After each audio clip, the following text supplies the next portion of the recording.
Okay, great. Thank you again, though, Shelley, really for doing that. Got it. Okay, wait a sec. Oh, I have to go like that. There. Okay. Okay, so first question. What inspired you to start practicing yoga? I don't think I know the answer to this.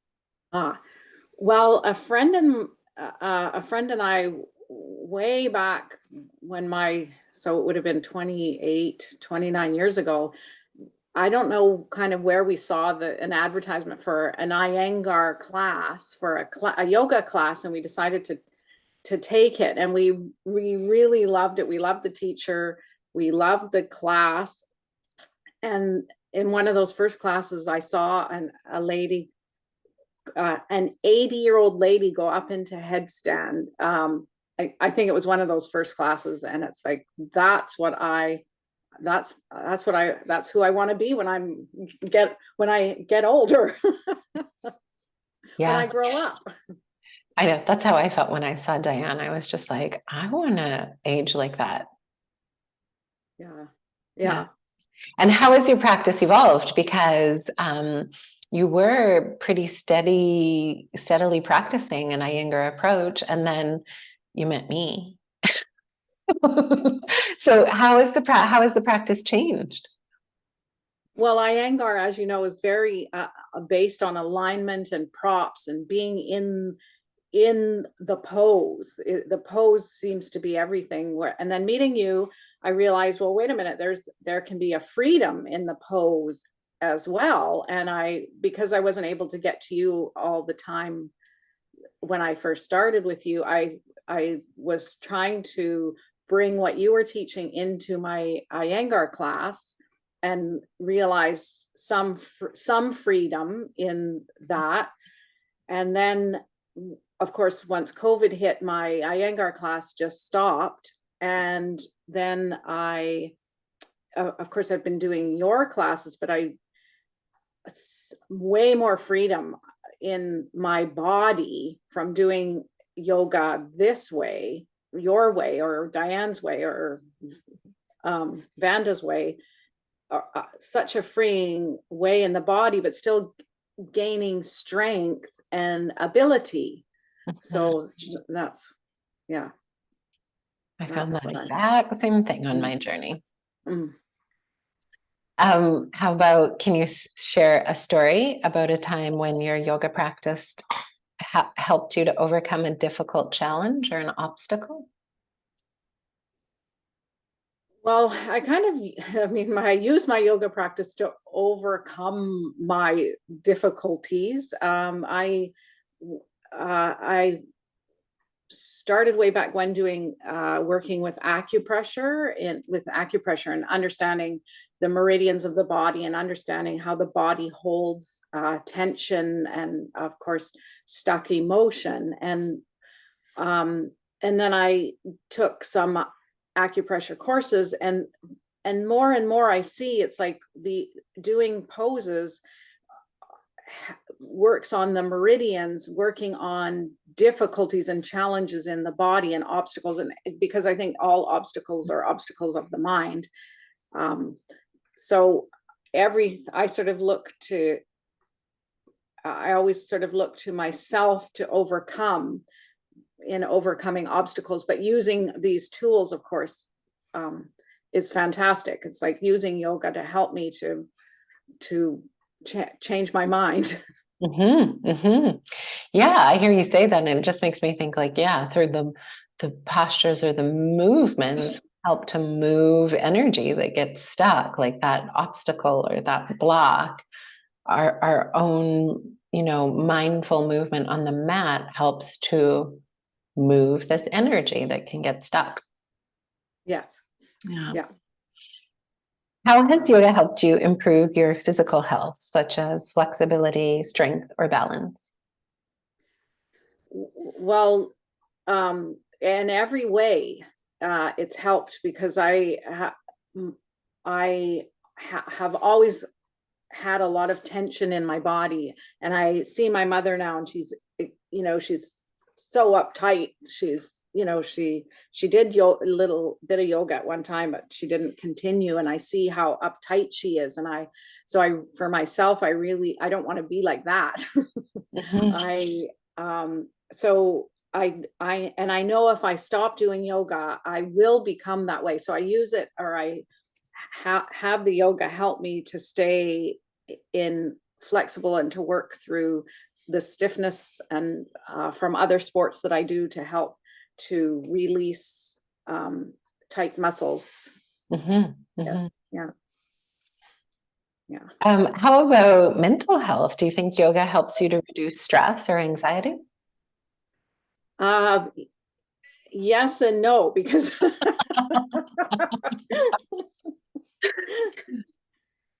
of course getting on the mat, I never know what's going to show up. So sometimes it can be quite enjoyable, but then other times it can be, I wouldn't say stressful, but very I don't know what the word is.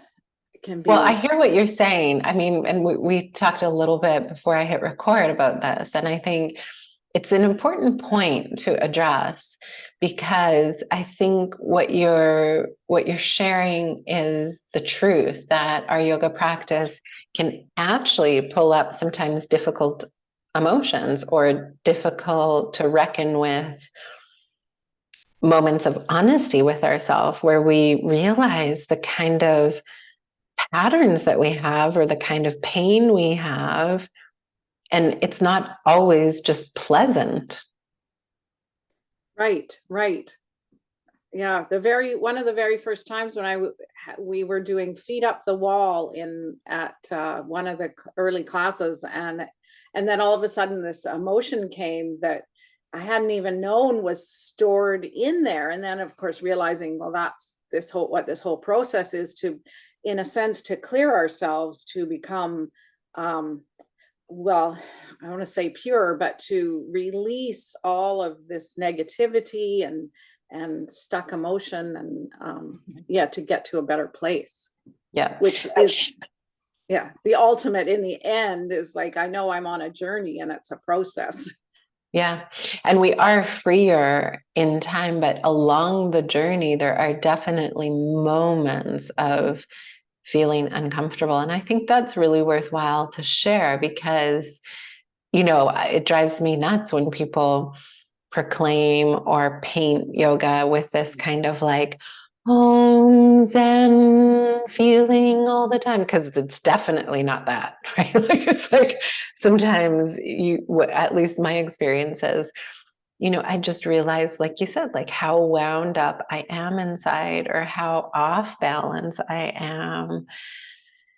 And yoga gives me the opportunity to release it and let go of it or soften it or find better alignment, harmony, and balance within myself. But part of that is recognizing like, there's some gunk in here. There's some stuff in here that's not like pretty. Mm-hmm. Yeah. Mm-hmm. And Um, then Go I ahead. was going to say, and then I love to, it's like learning from you, learning, it's like the body has this wisdom and the body can take care of itself. And I've got to get out of my own way. And so this yoga, of course, helps me to get out of my own way, in the sense that I don't even really have to do anything. I can just show up and maybe do something. Yeah, that's right. I think that's a really powerful realization is that we don't even have to fix that messy stuff. We just have to acknowledge it and feel it and be with it. And then it gets released. It's somehow, observing it or embracing it or acknowledging it is the only thing that we have to do. Mm-hmm. Yes. Yeah. Yeah, it's pretty powerful. Um, how about this one? How has yoga helped you connect with others and build meaningful relationships in your life? Well, um, I love your Zoom class. I'm so glad that you started Zoom, because it was a sort of a time when it's like, okay, now what am I going to do? And all of a sudden here was this Zoom class that you offered every day. And it's like, okay, I'm going to attach myself to that to and which was very helpful. And of course, meeting people, originally meeting you, but meeting people also through your yoga. It is like-minded, sort of health-wise, same sort of maybe spiritual page kind of a thing, I think. Yeah, I'm blown away by our online community. Well, and now some of us are coming back to practice in person at least now and again. But just I think, yeah, our yoga community is something special. And you said it well. I think it's this like-mindedness, right? We're all interested in growing, learning, health, connection to something bigger or deeper. And that's refreshing because it's hard, I think, in our world to kind of have a space to connect at that level. There's not a lot of venues, where you can have kind of these deep conversations or share insights about things that are kind of vulnerable or intimate. Mm-hmm. For sure. Yeah, we're very lucky. What about your relationships outside of yoga? Do you think your yoga practice helps those relationships? I mean, I'm thinking about that to myself. I'm like, maybe they get harder. Well, sometimes, yeah, especially because I'm not very flexible, but my husband is. He does his own yoga practice, and when I first started doing yoga, and I of course in Iyengar you get into the pose. You're in the pose. You're using straps and belts or this and that to get into this pose, and I would like work really hard to get into something.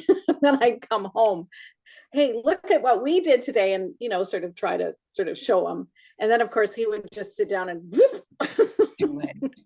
and do it. So but ultimately I think the yoga is a part of my practice of personal growth in a way that helps me physically move my mind to become to be able to have the ability to work on all my other issues so that my relationships can grow, or that I gain more patience, or I gain more compassion and whatnot for the other people I'm sharing my life with, which helps. Well, there's another question here that segues really nicely into what you're saying. So how do you think your yoga practice helps you become more compassionate and understanding towards yourself and others? Well, I think when things come up in the body, it's like, was self-compassion. I don't know if you know nonviolent communication and like that work. And so I always look at, at that time, if I have a problem with myself or other people, it starts sort of looking at everybody's meeting their needs in the best way they know how. And the same with me, with whatever I might have got into, or the same with that other person. They're just trying to meet their needs and sort of trying. So yeah, it's sort of an integrative practice of having compassion for self in that work. Yeah. Has yoga, or how has yoga helped you overcome any limiting beliefs or negative self-talk? Well, coming to the mat, and knowing that there's lots of stuff in there. Same thing. It's sort of part of the practice of it's a place where, well, and I love your work because of course you're so encouraging with all of us.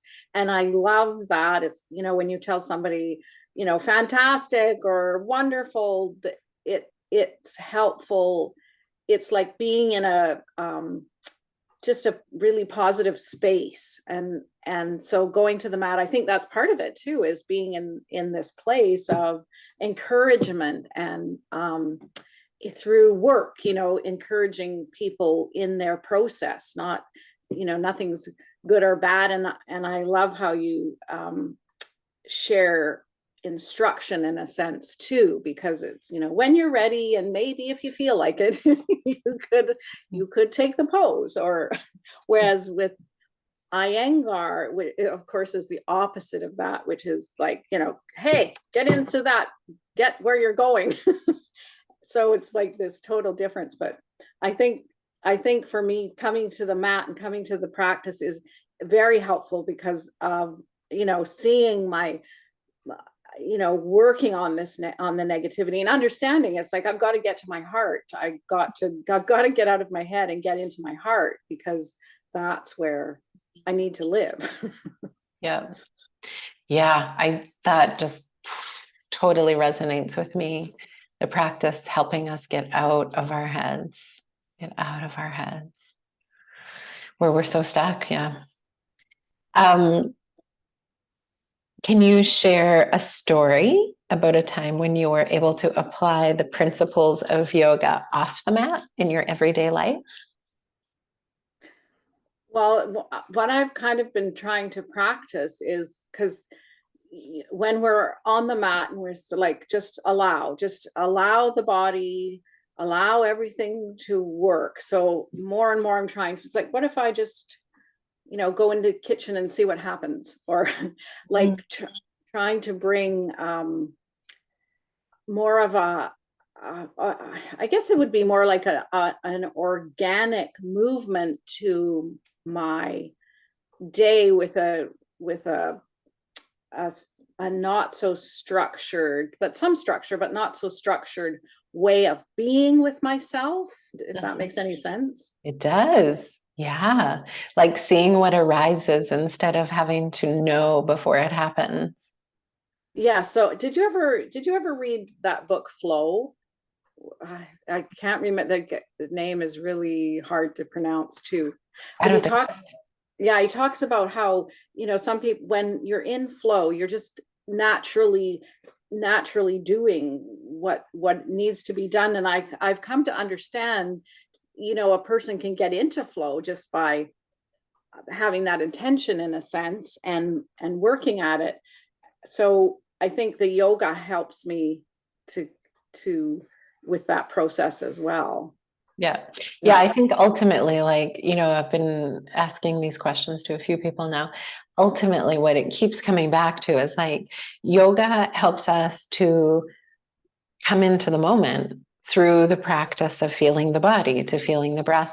And that moment to moment awareness gives us the gift of, like what you're saying, letting things arise and being with what's happening, rather than this kind of forceful or using our energy to make sure what happens is under our control. It's like, oh, life is, it helps us to realize life is there, it's happening, and to engage with it rather than expend our energy trying to control it. Yes, and I was listening to a Marianne Williamson audiobook, and she said something about, imagination and spirit and mind are far more important than reality, and that, and it arises from within. So the more peaceful and harmonious we are, in a sense, then what shows up in my life Yeah. can be easy too, or more harmonious, I think. Yeah. Sort of. I believe that. Yeah. Totally believe that. Um, hmm.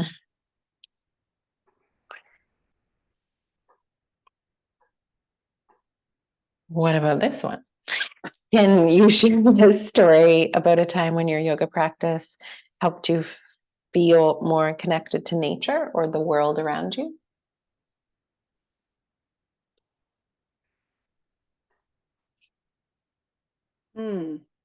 No, I, Okay, I don't know. I wouldn't. that's fair. Uh, How about this one? Can you share a story about a time when your yoga practice helped you cultivate greater resilience or perseverance? I think, share a story.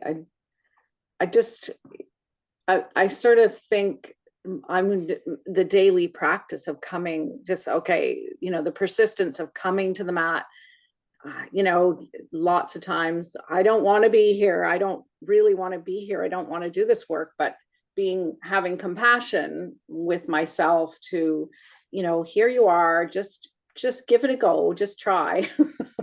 Yeah. Just do the work, or, just be here. And it's like, you don't have to work too hard if you don't want to. But it always ends up being, working. It always ends up being better in the end of the class than at the beginning. Yeah, I see that too. Like this perseverance in our commitment to our practice shows us just that. Like if we keep showing up, even though we don't necessarily always feel like it, there's always a reward. Like you always feel better because you did it. Yes. Yeah. I think that's pretty profound. Okay, last question, which is kind of random in my own. I'm just making it up. But is there anything you'd say to somebody who's like, I can't do yoga because like I'm not flexible, or I can't do yoga because I don't have enough time, or I can't do yoga because whatever excuse or reason somebody might say, I have physical limitations, or I can't afford it, or whatever people say because they, what would you say to people who are maybe have an inkling to try yoga but are making up excuses in their minds? Well, I often do encourage people to do yoga because, it can help to heal the body. But I guess it's like anything, a practice like that, or meditation, like yoga or meditation, or it can be so helpful. I would just say it's helpful, but in bringing you into the present, really, it's yeah. I mean, what do you say to me? Because I'm just like, it's hard to to say to somebody, this is the best thing you could ever do for yourself.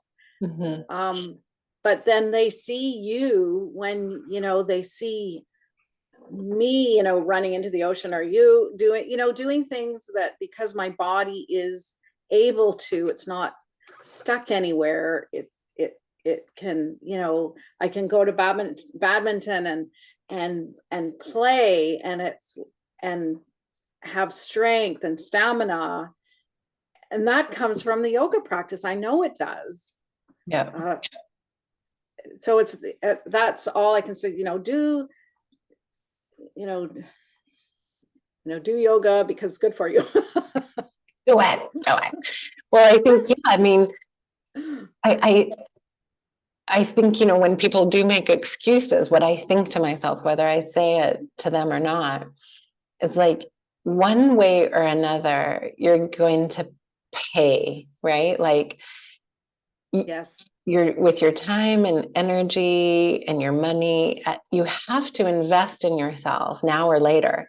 And you can either prevent illness and disease and injury by investing in yourself now, or at some point your body mind will deteriorate because of your lack of investing in those preventative measures, and then you'll pay later. So it's up to you. But yeah, like my own experience too is like, and it's a small investment, right? And part of the thing about yoga is there's such a payoff. And once you learn yoga, you can do it anywhere, anytime. Yes. So in the beginning, I guess it is quite an investment of like our energy and time and sometimes money to learn it. But really, if we wanted to learn it and then just practice on our own, all we need is ourselves. And it's enough to be like preventative medicine for mind, body, and soul, so that you kind of keep yourself in check. It's maintenance for your well-being.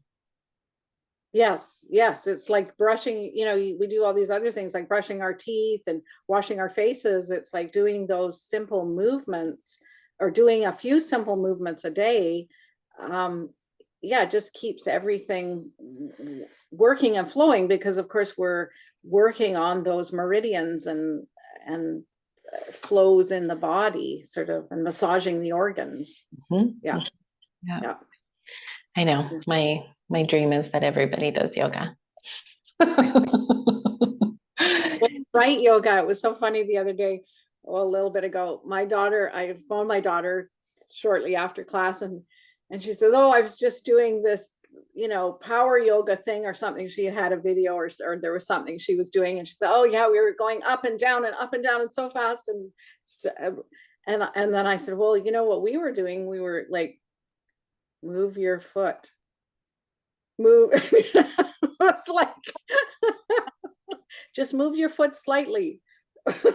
So both of us, like, it's like one of the classes where we slowed down, and it was just, we didn't do too much at all, I said. But she must look at you, Shelley, and think like, wow, my mom's in great shape. Well, she's doing, yeah, and I talk about how, the yoga, like she's young and she likes to try different things, so she's doing that. And we just laughed about it because I said how much benefit a person can get just by slight movement, and she could hear me. It's like, That's funny. but it was yeah. But that's it. I think always it's like, what our being is our demonstration, right? And that's where it's like, it's hard to tell people the benefits, but if they can see, I have a friend that is hard time walking, and it's like, but I can walk wherever, and it's like they see that. And I think when people see your body, or how your body is maintaining itself, then yeah, then that's the advertisement, I guess, or that's Exactly.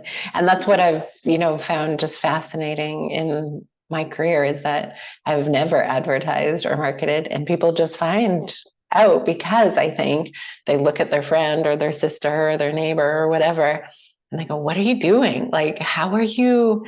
I've seen a positive change, and will come, like, come and check it out. And yeah, it's been a very organic growth, or I don't know, maintenance of clientele. Well, thank you so much, Shelley. I'm gonna